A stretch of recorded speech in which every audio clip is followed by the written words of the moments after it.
En venant présenter ses civilités au chef de l'État, le ministre congolais en charge de l'intégration régionale a transmis le message de fraternité et de solidarité du président Félix-Antoine Tshisekedi à son homologue gabonais.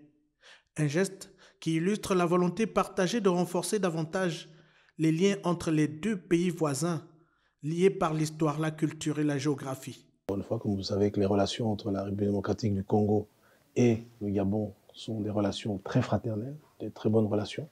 Il était donc important de transmettre les civilités au président de la République, important également de transmettre les salutations du président Tshisekedi, son frère, au président Oligui, et bien évidemment de voir dans quelle mesure, profiter et voir dans quelle mesure les relations entre les deux pays pourraient être renforcées. Donc je pense qu'il y a des discussions qui ont eu lieu notamment sur la possibilité de relancer des commissions mixtes entre les deux pays. La dernière commission mixte a eu lieu en 1985, ça fait quand même une quarantaine d'années. Je pense qu'il est important aujourd'hui de relancer ces commissions mixtes qui nous permettront justement de déterminer les zones d'intérêt entre les deux pays. Vous savez que le Congo est un pays avec un fort potentiel, que ce soit dans le secteur minier, le secteur environnemental et même pétrolier. Le Gabon est un pays qui est reconnu pour son secteur pétrolier.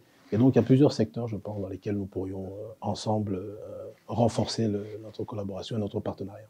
Au-delà de la symbolique protocolaire, cette audience traduit l'importance de la coopération sous-régionale, en particulier dans le cadre de la CEEAC.